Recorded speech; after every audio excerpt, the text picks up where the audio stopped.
Hola, buenas tardes, bienvenidas. De verdad que les agradezco muchísimo que hayan aceptado mi invitación.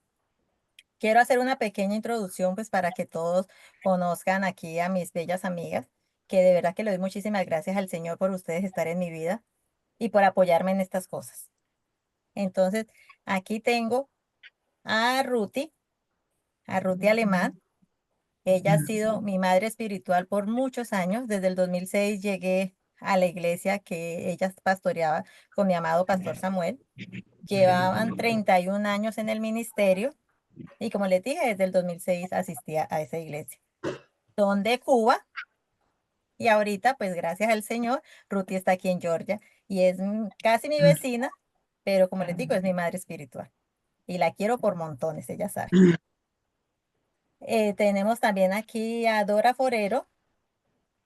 Ella está en el ministerio pastoral con su esposo hace 31 años.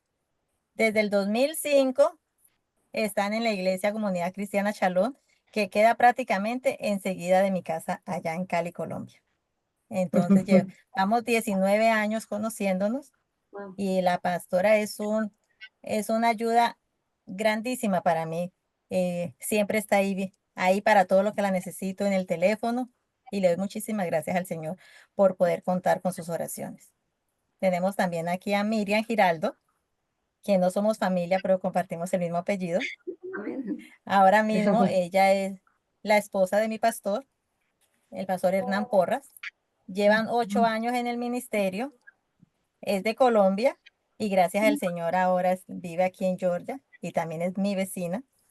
Y le agradezco muchísimo porque en todo lo que, en todo lo que necesito, ellas están ahí. Entonces, niñas, ¿qué les parece si hacemos una oración para que el Señor nos dirija y empezamos entonces con este nuevo reto que son preguntas con respuestas bíblicas? ¿Les parece? Entonces vamos a orar. Padre amado, en el nombre poderoso de Jesús, Señor, te damos gracias, Padre Celestial, por haber permitido, Señor, de que pudiéramos estar aquí reunidas, Padre Santo, para poder hacer esta nueva clase, Señor. Te pido, Padre Celestial, que seas tú con cada una de mis hermanas, Señor mío, que seas tú dirigiéndolas, Señor mío, y que todo lo que aquí se diga, Padre Celestial, sea conforme a tu voluntad. Te damos gracias, Padre mío, porque solo por ti, Señor mío, tenemos esta necesidad, Padre Santo, porque tú lo pones en nosotros, esa necesidad de aprender un poco más de ti. Te pido que tú bendigas a mis hermanas, Señor mío, y que nuevamente le des sabiduría, Padre Santo, para que contesten esas preguntas. En el nombre poderoso y maravilloso de Jesús te damos gracias. Amén. Amén. Amén. Bueno, entonces, la primera pregunta que yo tengo aquí es, ¿qué pasa cuando morimos? Ok, ¿Quién? ¿en qué orden vamos a hablar? No, la que tenga la pregunta. Yo tengo todas las preguntas. Ok, ¿Qué viene después de la muerte? sí. Si quieres, yo puedo responder eso. Busqué en varios sitios cómo documentarme, porque en realidad yo tengo mucha fe de que va a ser bueno, porque el Señor lo promete, que vamos a estar con Él y donde esté Él tan cerca va a ser de bendición. Em, pero lo que la Biblia no es clara para mí, yo no encontré nada claro de cómo va a ser, pero sí el, tenemos la esperanza de la resurrección. Así que la muerte no es el final, sino para los cristianos es el principio, porque vamos a estar con Cristo y podemos eh, no podemos devolverle la vida. Ahora nosotros no tenemos ese poder de devolverle la vida, pero sí me pasó con mi esposo, que lo vi allí que se estaba yendo y no pude hacer nada, pero tengo la tranquilidad y la esperanza que fue con Cristo y que lo voy a volver a ver. No estoy segura de cómo va a ser nada, estamos pensando que siempre va a ser bueno porque va a estar en la presencia de Cristo. Imagínense, si aquí lo tenemos aunque no lo vemos, pero allí está la misma presencia de Cristo, va a ser algo precioso y la tranquilidad esa de que no va a ser el final, sino el principio de algo precioso por la eternidad. Mi hijo cuando Amén. murió Samuel dijo, ustedes se imaginan que aquí estamos tan poco tiempo y allí cuando llevemos 3000 años vamos a decir, ¿te acuerdas de esa vida miserable que lloramos cantidad? Así que esa es la esperanza de los cristianos, que, que vamos a estar por la eternidad felices, tranquilos y sin angustias, sin dolores. Así que tenemos esa felicidad. Esa esperanza. Muchas gracias. Entonces la siguiente pregunta sería, ¿por qué la Iglesia Católica está equivocada? Esa pregunta la tengo yo. Bueno, realmente para Martín Lutero mostrar que la Iglesia Católica estaba equivocada en muchas cosas, tuvo que tomar 95 tesis, las cuales yo no las voy a decir, pero voy a decir algunos puntos que también pues me dediqué a estudiar y a mirar, y voy a hacer la comparación de la Iglesia Católica con nosotros, digamos, con los bautistas o con los cristianos. Lo primero que debemos entender es que entre la Iglesia Católica y la cristiana existen diferencias doctrinales que son fundamentales para la fe. Lo primero que vemos es que en cuanto a la autoridad eclesiástica, la Iglesia Católica cree en la autoridad de las tradiciones y la jerarquía eclesiástica, teniendo el papado como su mayor autoridad, mientras que nosotros como evangélicos creemos en la autoridad de la Biblia como única norma y fuente de fe y práctica para el creyente, y eso lo podemos ver en 2 de Timoteo 3, 16, 17 y en Romanos 10, 17. Ese es un punto. Otro punto que podemos ver en cuanto a la Iglesia Católica y la cristiana es en cuanto a la salvación. La Iglesia Católica enseña que la salvación se obtiene a través de la fe, las obras y los sacramentos, mientras que nosotros enseñamos que la salvación se obtiene solo por la fe en Jesucristo. Y eso lo encontramos en Efesios 2, 8, 9 y Juan 3, 16. Otro punto es en cuanto al bautismo.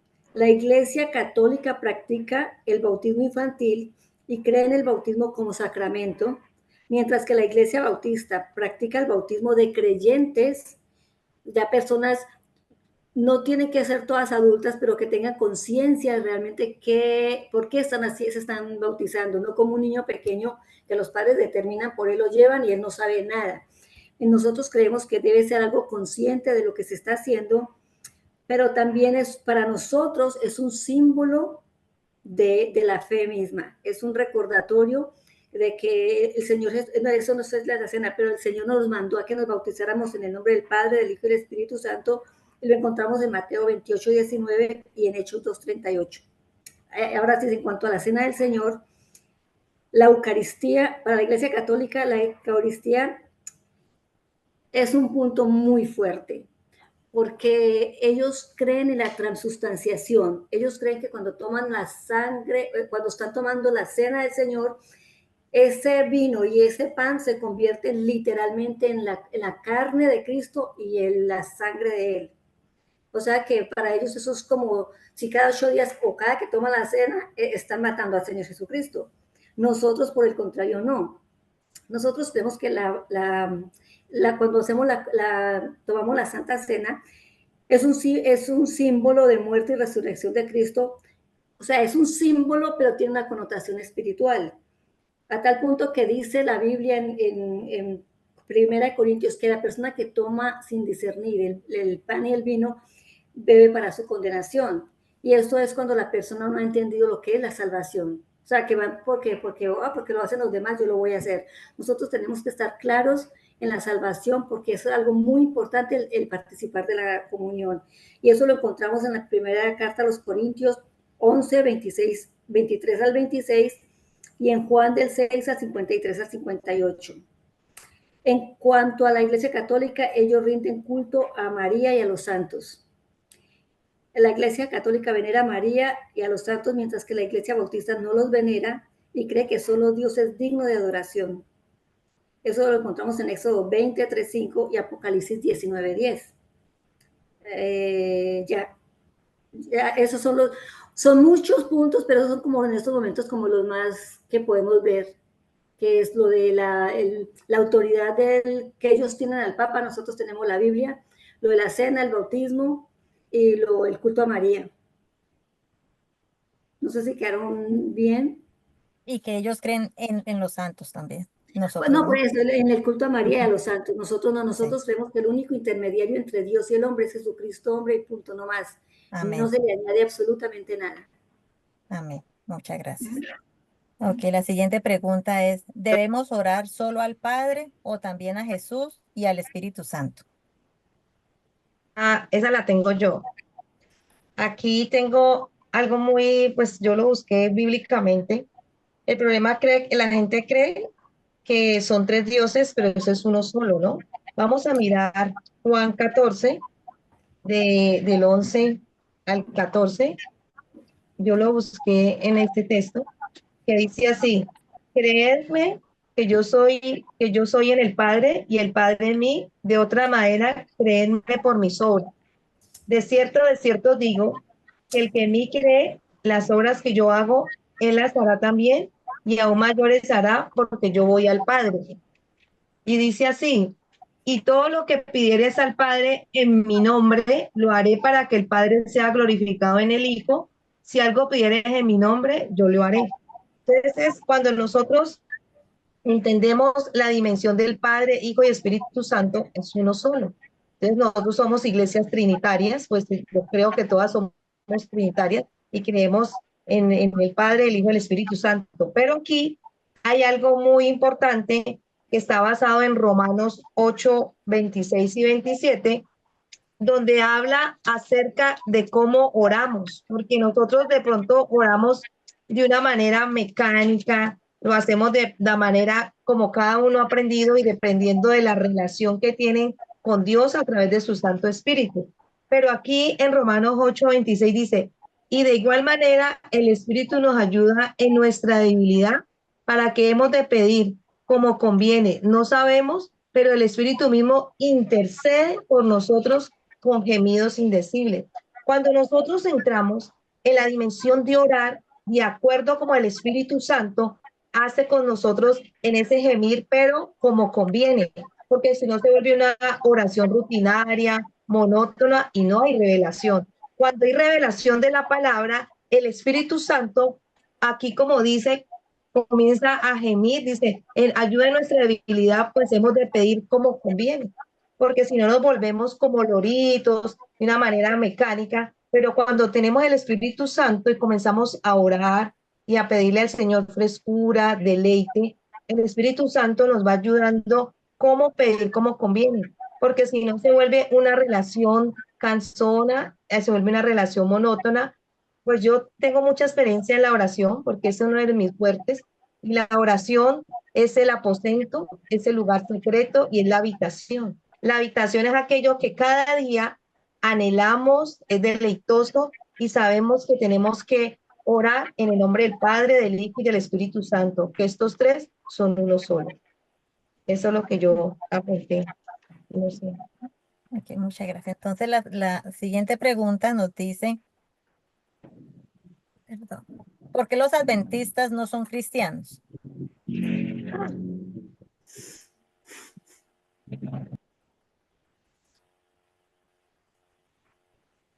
Esta la tiene Ruti, pero no sé qué le pasó.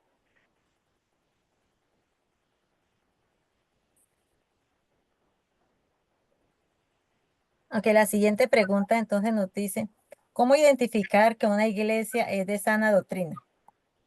Ok, esa pregunta la tengo yo.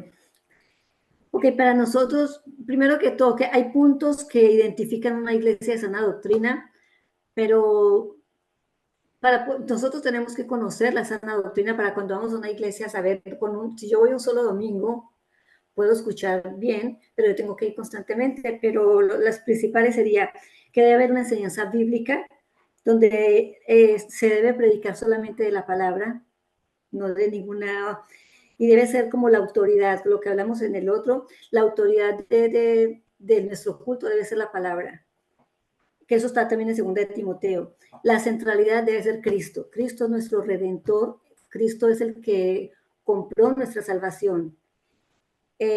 La otra tiene que tener una doctrina clara, la iglesia debe tener una declaración de fe clara y accesible. Es otra cosa muy importante, que cada iglesia debe tener una confesión de fe, que cuando tú vas a una parte y dices, puedo ver tu confesión de fe, y de acuerdo con lo que conozcamos, nosotros lo leemos allí, que eso pueda, lo que refleje lo que realmente creen y lo que es fundamental para cada iglesia. Debe tener una integridad en el liderazgo. Deben ser líderes que demuestren integridad, humildad y un corazón para servir. Deben practicar las ordenanzas, como las dijimos antes, que es el bautismo y la cena del Señor.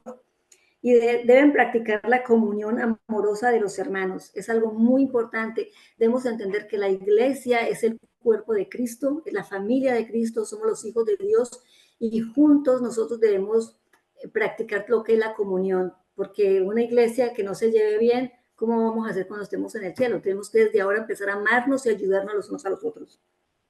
Y también deben estar comprometidos con el discipulado. Y eso es lo que, pues, o sea, son muchas más cosas, pero pues por el tiempo es lo que yo pude. Ok, muchas entonces ahora sí, la otra que teníamos era, ¿por qué los adventistas no son cristianos? Bueno, yo pienso que nosotros no somos nadie para decir quién es cristiano o quién no. Me imagino que hay alguno que haya puesto su fe en Cristo y no sé, no estoy segura, pero la Biblia dice, cree en el Señor Jesucristo y serás salvo tú y tu casa. Yo creo que si no tienes la fe en Cristo, no puedes alcanzar salvación. La salvación nada más que es mediante Cristo. Y Él es el camino, la verdad y la vida. No hay otra, otro camino, otra vida. Nada es posible sin Cristo. Y ellos hacen mucho hincapié en la ley. Ellos no comen carne, no comen nada que tenga sangre. Llevan muy rígido todas las cosas. Y eso fue antes de Cristo morir por nosotros, que había que para ser salvo había que cumplir la ley. Se hacía bien pesado porque la ley es muy estricta y el que incumplía cualquier cosita ya era culpable de toda la ley. Así que yo no puedo decir quién es cristiano y quién no, porque eso no me han dado esa facultad, gracias a Dios. Pero sí estoy segura de que cualquier religión, cualquier persona, aún dentro de nosotros mismos, si no ha puesto su fe completamente en Cristo, no va a poder estar conmigo, aunque sea bueno, aunque sea porque por obra, por cumplir, por hacer esfuerzos, tú no vas a poder alcanzar salvación. Así que Porque no es por obras. busca a Cristo. Ok, muchas gracias. Que la siguiente pregunta que tenemos es, ¿existe un orden en la oración?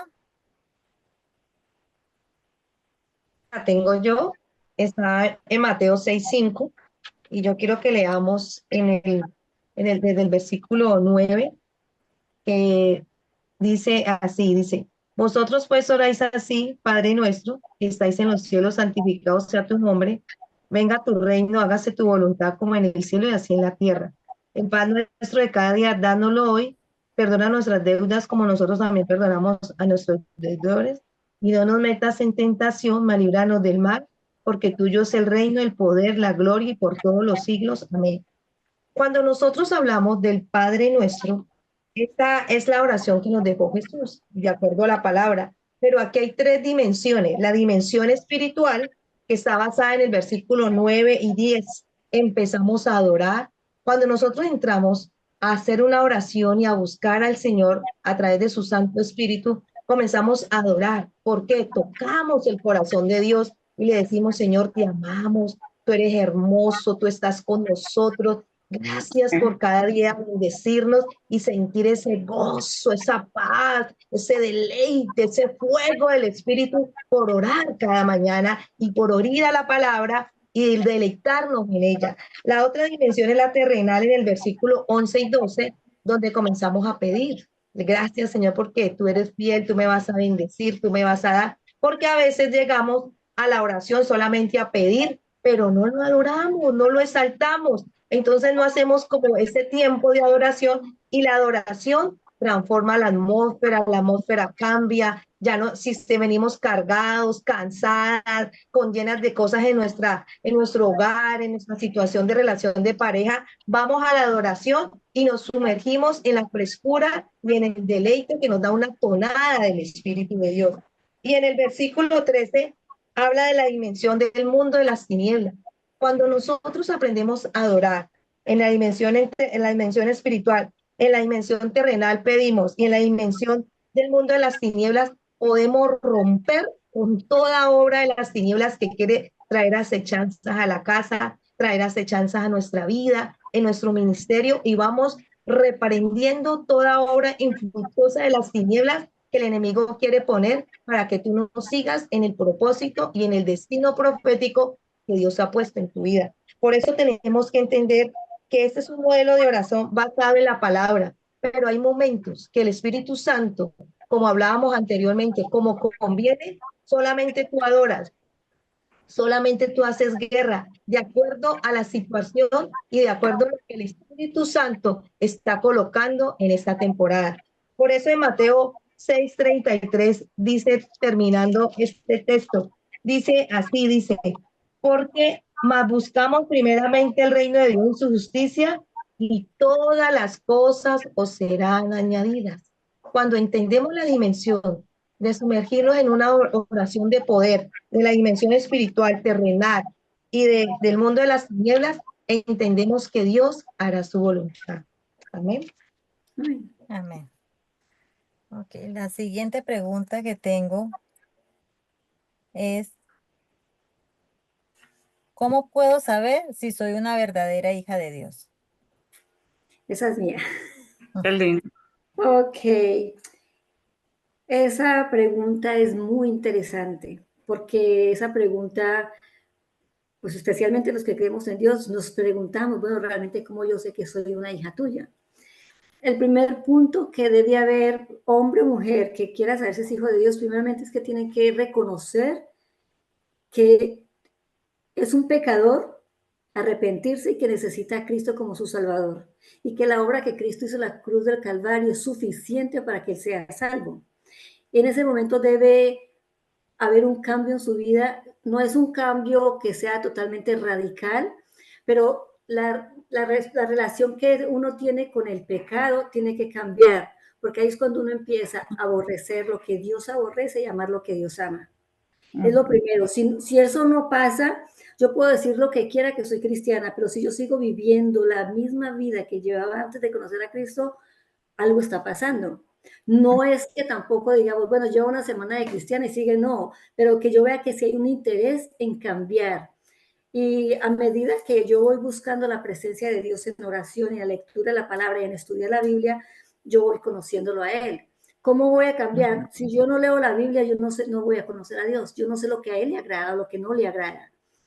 Y la Biblia nos manda en primera de Corintios 13:5 que nos examinemos para ver si estamos en la fe. Entonces, ¿y cómo me examino? Pues hay una porción bíblica que es perfecta y a mí me encanta. Si nosotros leemos y estudiamos la primera carta de Juan, nosotros vamos a dar cuenta si realmente somos hijos de Dios. Porque ahí está todo explicadito, todo. Entonces, eso es. Y si yo cada día que pasa, yo aborrezco más las cosas que Dios aborrece y lo amo más a él y deseo servirle y amarlo, pues el Espíritu Santo está hablando en nuestra vida. Esa es mi respuesta. Amén. Amén. Muchas gracias. Ok. La siguiente pregunta que tengo es, ¿María tuvo más hijos? Qué gracioso. Bueno, estamos seguros que sí. María tiene que haber sido la mujer más perfecta dentro de los humanos, la más buena, la más de todo, para poder llevar en su vientre al Hijo de Dios. Tiene que haber sido una mujer lo más pura, como que si el Señor va a hacerlo ahora, a poner a su hijo en este mundo, no me va a escoger a mí. Ni creo que conozca a la persona capaz de perdonando la presente, que es capaz de llevar a Cristo en su vientre. Tiene que haber sido una mujer súper especial. Pero yo vi un estudio una vez que dijeron que la edad aproximada de María era 14 años, 14, 15, no pasaba de ahí. Las mujeres antes se casaban muy jóvenes, así que tiene que haber sido una muchachita ejemplar. Pero no era santa. Fue una mujer como tú y como yo, que tuvo sus problemas, pero ella en su oración, cuando concibió a Cristo, ella, el canto de María, ahí está, que dice, mi Dios, mi Salvador. Ella estaba segura que ella necesitaba un Salvador, como tú y como yo. Y después tuvo su vida normal, no quiero decir que fue mala, ni que pecó por tener hijos, eso es algo sagrado, precioso, y yo creo que tuvo la oportunidad de tener más hijos y ser una mujer feliz en su ambiente y contenta de haber sido el depósito donde Cristo nació, donde Cristo creció, donde agarró sus vitaminas, donde el Señor permitió que toda esta perfección creciera en su vientre. Así que yo estoy segura que sí, en un pasaje de la Biblia que no busqué, pero que estoy segura que está en la Biblia, dice que cuando vinieron los hermanos y la mamá de Jesús, los discípulos le dijeron, ahí está tu mamá y tus hermanos. Y entonces, ¿quieres verlos? Los dejo entrar y dice, ustedes son mi hermano y mi mamá. Ustedes son mi familia. Y lo que quería dejar bien claro que los cristianos somos uno solo, que sí somos hermanos, los que hemos llegado a otras iglesias, nos damos cuenta que el amor nos une.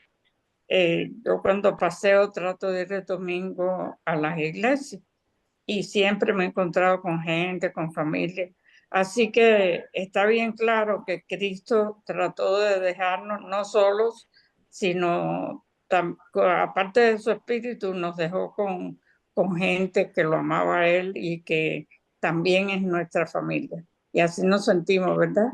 A mí me falta mi mamá, mi papá, ya estoy vieja, y ahora Samuel. Así que he necesitado decir, Señor, gracias porque me siento contigo, porque me siento acompañadísima, porque me siento segura, porque tú lo prometiste que ibas a estar conmigo. Así que sí, estoy segura que sí.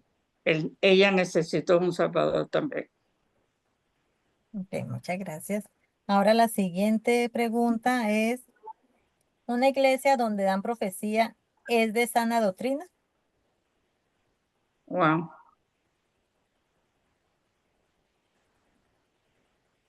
No sé quién tenga esa. Yo Él la tengo. tiene el micrófono apagado. Esa la tengo yo, esa la Ah, tengo yo. Una iglesia donde no se da profecía no es iglesia. Entonces vamos a mirar segunda de Pedro 1:19 al 21. A mí me gusta leer los textos porque la mejor profecía es la palabra de Dios. amén. Ya es muy diferente cuando usted ya fluye en los dones del Espíritu y es una palabra que es de humanidad y no es basada en la Biblia. Ahí es la diferencia, porque todos damos una palabra y todos estamos predicando la palabra y esa es la mejor profecía.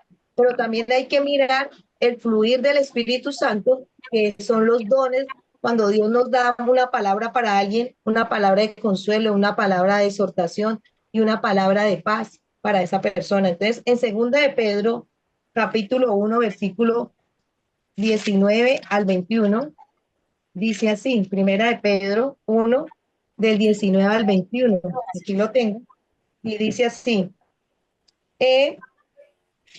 aquí está, dice, pero también la palabra profética más segura, a la cual hacéis bien en estar atentos como a una antorcha que alumbra un lugar oscuro, hasta que el día esclarezca y el lucero de la mañana salga en vuestros corazones, entendiendo primero que ninguna profecía de la escritura es de interpretación divina, pero nunca la profecía fue traída por voluntad humana, sino que los santos hombres de Dios, hablando, siendo inspirados por el Espíritu Santo.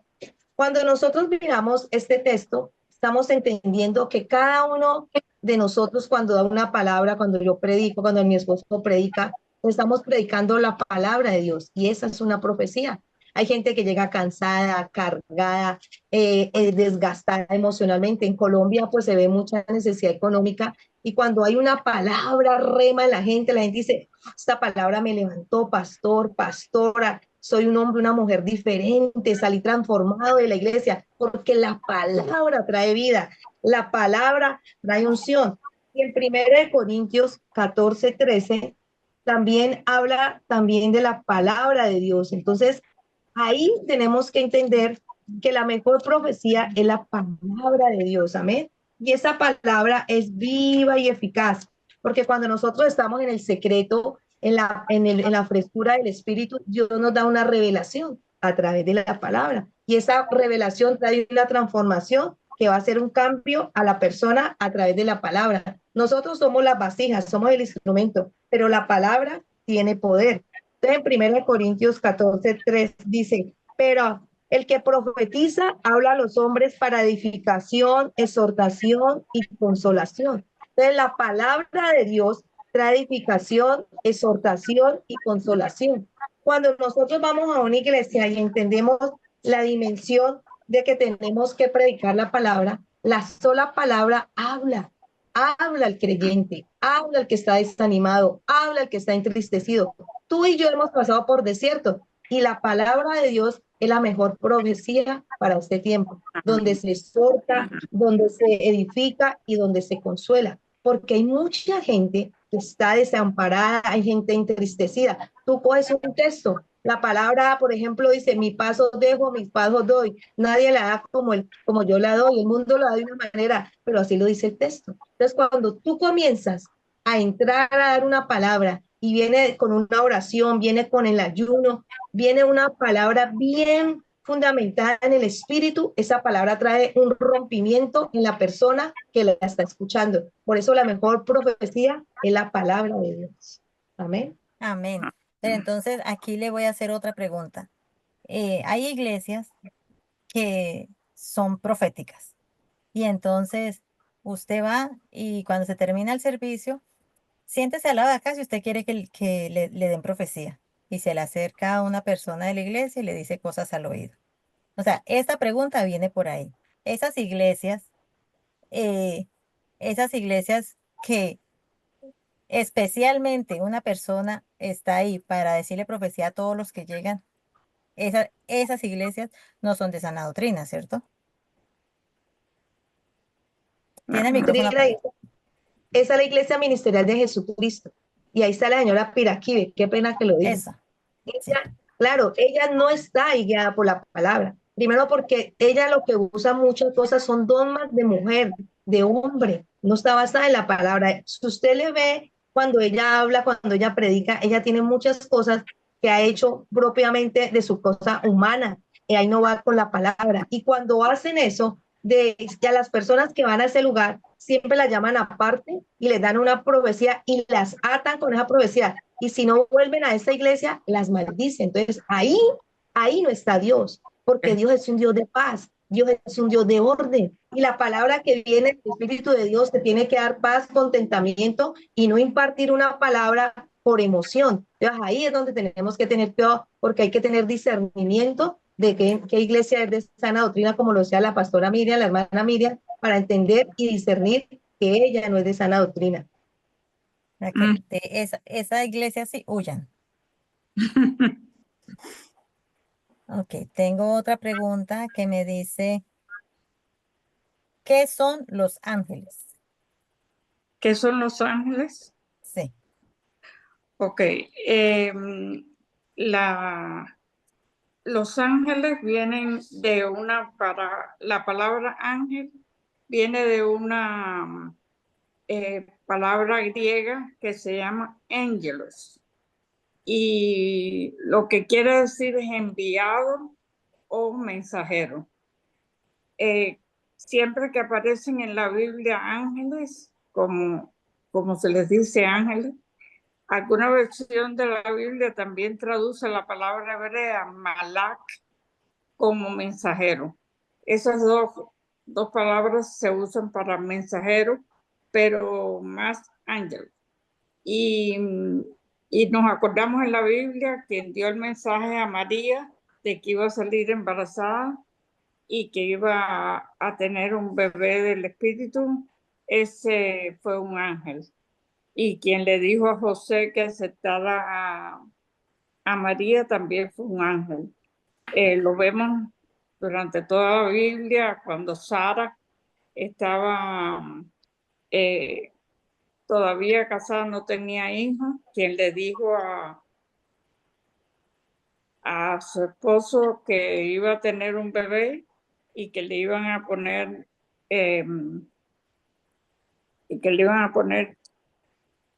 se me olvidó, qué pena. Pero ese bebé lo anunció también un ángel, que ella se dio y el Señor después demostró su poder cuando ella tenía 90 años. Siempre lo que un ángel decía venía de Dios, era un mensajero de Dios. Sabemos que no tenían alas, pero la gente le ha puesto alas porque se movían y ya estaban aquí o estaban allá, venían de pronto, todas esas cosas. Les ponen alas, le ponen un arito en la cabeza, pero nada de eso pasaba. Las personas siempre sabían cuando venía un ángel por su presencia, por su iluminación. De alguna forma se daban cuenta que aquello no era un ser terrenal, pero siempre fueron mensajeros. Y ahora no necesitamos eso porque tenemos la Biblia, suficiente y perfecta para nosotros. Amén. Es todo. Gracias. Gracias. Ok, la siguiente pregunta que tengo es, ¿la salvación se puede perder? Esa la tengo yo. Bueno, yo aquí tengo varios textos, pero voy a resumir. Aquí la salvación dice, el problema es si la tiene, ¿no? Si esa persona verdaderamente ha nacido de nuevo y esa persona ha tenido un encuentro con Dios. Son dos cosas muy importantes que se deben tener. Y yo quiero que vayamos a Efesios, capítulo 2, versículo 1, que habla sobre la palabra, donde entendemos la dimensión de la salvación. Pero aquí está en Efesios 2:1, donde dice, os dio vida a vosotros cuando estábamos muertos en vuestros delitos y pecados, en los cuales anduviste en otro tiempo persiguiendo la corriente de este mundo, conforme al principio de la potestad del aire, al espíritu que ahora opera en los hijos de desobediencia. O sea, cuando nosotros entendemos que somos salvos, podemos pasar momentos difíciles, podemos pasar momentos duros en nuestra vida espiritual, en nuestra vida económica, no, pero siempre tenemos claridad de nuestra salvación. ¿A quién recibimos? ¿A quién aceptamos? ¿Cómo nosotros hubo ese arrepentimiento genuino? Y aquí hay algo muy importante en Juan capítulo 10, versículo 28 y 29 y 30. Cuando una persona es salva, cuando una persona sabe quién lo llamó, sabe quién lo rescató del pecado, de todo ese mundo, de esa esclavitud en que estaba. Mire lo que dice Juan 10, versículo 28, 29 y 30. Dice, y yo les doy vida eterna y no perecerán jamás, ni nadie las arrebatará de mi mano. Nadie. Porque si a usted Dios la llamó, si usted conoce el plan de salvación y usted sabe que usted tiene un diseño y un propósito y esa salvación, hubo ese encuentro, hubo ese nacer de nuevo, por muchos momentos difíciles que haya pasado, usted sabe su convicción y hacia dónde va. Y mire lo que dice el 29, mi Padre que me las dio es mayor que todos y nadie las puede arrebatar de la mano de mi Padre, y yo y el Padre no somos. Y cuando nosotros entendemos esa dimensión de que la salvación no se pierde si verdaderamente usted ha nacido de nuevo y usted ha estado ahí, permaneciendo en la palabra. Yo lo digo por experiencia, porque yo soy cristiana desde que tenía 5 años y yo tengo 54 años. Uno ha pasado por momentos difíciles, pero ha permanecido, he estado ahí. Entonces, no, entonces la persona que me dice, no, es que yo me aparté, pastora, es que yo no había conocido a Dios, no había nacer de nuevo, no había un encuentro con Dios, no, verdaderamente no había una salvación. Y termino con Salmos 51, 10 y 12. Una persona que peca no pierde la salvación, sino que el gozo de su salvación lo pierde. Una cosa es perder el gozo de la salvación y otra cosa es que verdaderamente no ha conocido a Dios. Entonces, en el Salmo 51, en el versículo 10 y 12, habla acerca de en esa parte que habla aquí en David, en el Salmo 51, versículo 10 y 12, que dice así: crea en mí un corazón limpio y renueva un espíritu recto dentro de mí. No me eches delante de ti y no quites de mí tu Santo Espíritu. Vuélveme el gozo de tu salvación. Y dice, y el Espíritu noble me sustente. David pecó, pero David no perdió su salvación, porque David no pecó contra el trono, pecó contra la santidad. Saúl pecó contra la santidad. Entonces, ahí es mucha la diferencia, porque David siempre se sostuvo. En el Salmo 51 habla del arrepentimiento. Uno puede tener episodios difíciles, uno no siempre está en el mismo nivel de oración, de búsqueda, puede tener situaciones donde usted puede pecar, donde usted dice, no, el pecado es solamente el adulterio que siempre creemos que solamente no. No estoy perezoso, estoy perezosa, no estoy leyendo la Biblia, no estoy orando, no estoy ayunando como en el nivel que siempre he estado. Entonces usted puede perder el gozo de su salvación. Y en Efesios 30, y aquí termino, es que nosotros estamos sellados, estamos sellados. Entonces, cuando nosotros entendemos esa dimensión, sabemos que el Espíritu de Dios está con nosotros, amén, y que Dios está haciendo cada día en nosotros esa búsqueda genuina. En Efesios 4:30 dice así: y no contristéis al Espíritu Santo de Dios, con el cual fuiste sellados para el día de la redención. Cuando usted tiene un sello, así como cuando usted va a la notaría y ¡pum!, le ponen el sello. Nadie lo va a sacar del propósito, nadie lo va a sacar del destino profético, porque usted conoció a Dios, se tuvo un encuentro. Momentos difíciles, todos los hemos pasado, pero nosotros no perdemos la salvación desde que nosotros hayamos tenido ese verdadero encuentro con Dios. Amén. Amén, qué lindo.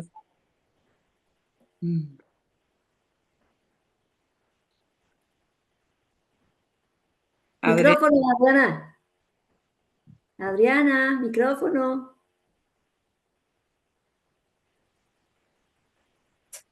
Ah, La siguiente pregunta que tengo nos dice, ¿en qué están equivocados los pentecostales? esa pregunta. Ah. Ok. ¿En qué están equivocados los pentecostales? Las diferencias doctrinales entre pentecostales y bautistas se centran en varios aspectos teológicos y prácticos. Uno de ellos es el bautismo con el Espíritu Santo. Los pentecostales creen en un bautismo con el Espíritu Santo separado de la salvación, acompañado de signos como hablar en lenguas. Los bautistas no reconocen este bautismo separado. Los dones espirituales, los pentecostales enfatizan la operación actual de dones espirituales como hablar en lenguas, sanidad y profecía. Los bautistas tienen una visión más cautelosa sobre estos dones, no que no crea que hay, porque los dones están en la palabra y los dones existen, pero no se les da el énfasis como ellos les dan ese énfasis. Estos dones, dice, él nos dice más sobre dones, estos dones no manifiestan la realidad de una vida cristiana. Y lo podemos ver con la primera carta a los Corintios, que tenían todos los dones, pero vivían una vida totalmente desordenada. O sea, que simplemente quiere decir que porque tienes dones, entonces una vida. En cuanto al bautismo, los pentecostales practican el bautismo por inmersión, igual que los bautistas, pero los pentecostales no requieren el bautismo para la membresía de la iglesia. En cuanto a la eclesiología, los pentecostales suelen tener una estructura eclesiástica más flexible y descentralizada, mientras que los bautistas tienen una estructura más organizada y jerárquica. En cuanto a la seguridad eterna, los pentecostales pueden creer que la seguridad eterna depende de la perseverancia en la fe, o dicho en otras palabras, creen en la pérdida de la salvación, mientras que los bautistas creen en la seguridad eterna sin condiciones basadas en la perseverancia de los santos. Esto quiere decir que la salvación le pertenece al Señor de principio a fin, así como lo dijo el apóstol Pablo. Estoy convencido de que el que comenzó la buena obra en vosotros es fiel para terminarla hasta el día de Jesús. Eso son, hay cosas que se diferencian, pero esas son unas de las cosas más, enfatiza mucho en los dones y en todo el mover del Espíritu Santo, pero de una manera muy, que a veces no reflejan realmente lo que están viviendo. Ujú. Esa es mi respuesta. Ok, la siguiente pregunta que tengo es, ¿cómo puedo evangelizar a un testigo de Jehová? Ah, esa la tengo yo. Esa la tengo yo. Yo pensé que no le iba a dar. Bueno, aquí algo muy tremendo es que hay que partir del mundo espiritual que hay en el testigo de Jehová. Yo tengo en 2 Corintios 4:4 acerca de que ellos tienen el entendimiento entenebrecido. Y es algo que solamente se puede romper en el mundo espiritual, ¿no? A través de la oración, a través de la palabra, a través del ayuno, de la gente. Entonces les enseñan son dogmas y ellos también están muy basados en el antiguo, ¿no? En el Antiguo Testamento y ellos están muy en todo lo que es un dogma, todo lo que es como un reglamento. Por ejemplo, ellos no hacen transfusiones de sangre, así la persona esté muriendo. Entonces ahí en 2 Corintios 4:4 habla mucho de que el diablo, el enemigo, cegó el entendimiento de la gente. Es algo que el enemigo hace, es cegar el entendimiento de la gente para que la gente no pueda entender. Entonces, en 2 Corintios 4:4 dice, en los cuales el Dios de este siglo cegó el entendimiento de los incrédulos para que no resplandezca la luz del evangelio de la gloria de Cristo, el cual es la imagen de Dios.